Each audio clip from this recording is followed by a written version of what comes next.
How have you found hiring in your business? For many people, it's a headache, it's a pain in the backside, it's hard to find great people, and when you do, it's even harder to keep them engaged and lasting a long time. It is not easy. Hiring is a combination, I've been told, of art and science, sales and marketing, psychology, and in the end, a little bit of guesswork as well, because you're never 100% certain when someone starts. Yet, let's have a look at how you can perhaps avoid hiring the duds and have a better outcome with the people you look at hiring moving forward. It's not everything, but it's a starting point for you. Number one, we want to be proactive. We always want to be looking for great people. On average, when we've hired people for our organization, it can take anywhere from 3 to 6 months to find the right person for the roles we're wanting to fill. So we're proactively thinking about who we want on our team 3 to 6 months down the track and starting that process now. So as a professional football team who are looking at who's going to be on the senior list in 2 or 3 years' time, they start recruiting with the cadet level. So maybe that's one you want to think about, is how can you be grooming great people up in your organization? Always be looking. And what I mean by that is have our Work With Us page on your website so people can connect with you, send you their details, follow your process in the background 24/7, and always point a lot of your recruitment advertising to your website, to that page. Secondly, have a process.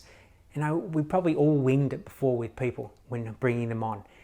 A-graders, if you're wanting to attract A-graders take note of an A-grade process. So have a procedure around this. And procedure, not just to say, hey, if you'd like to join the team or work with us, send your resume and a cover letter, blah, blah, blah. You want to have a process where people apply. Think about a professional organization. The biggest companies in the world always have an application process.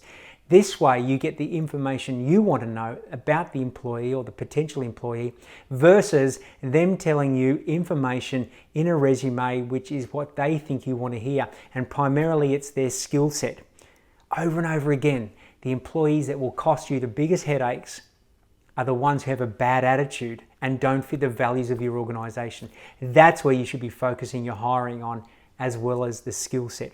So have an application process, and if people don't want to follow that process, well, guess what? They're not the right people for you.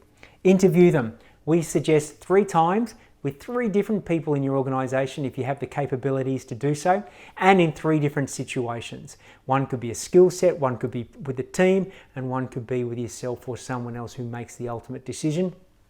And references, again, 3 references, however, not the ones that your applicant provided with you in their resume, because often they can be set up, and you know what I mean by that. If you have an application which involves a work history, they should be able to tell you a list of supervisors, employers, first names, second names, and provide contact details so that you can therefore call them. And we have a little 3-question process at PROTRADE that makes that super simple as well. And ultimately, you need to be patient. Great people take time to find or attract, and you don't want to rush that hiring process. Plenty of times when it's reactive, I've heard expressions like, have you got a pulse? Are you breathing? Can you be on site tomorrow morning? Fantastic, you've got the job. We all know the ramifications of that type of hiring. When you are patient, okay, you don't come a place of scarcity. You know exactly the type of person you want. You know that they're out there. They just haven't found you just yet. All right, so be proactive, have a process, and be patient. Just 3 things to help you with your hiring process.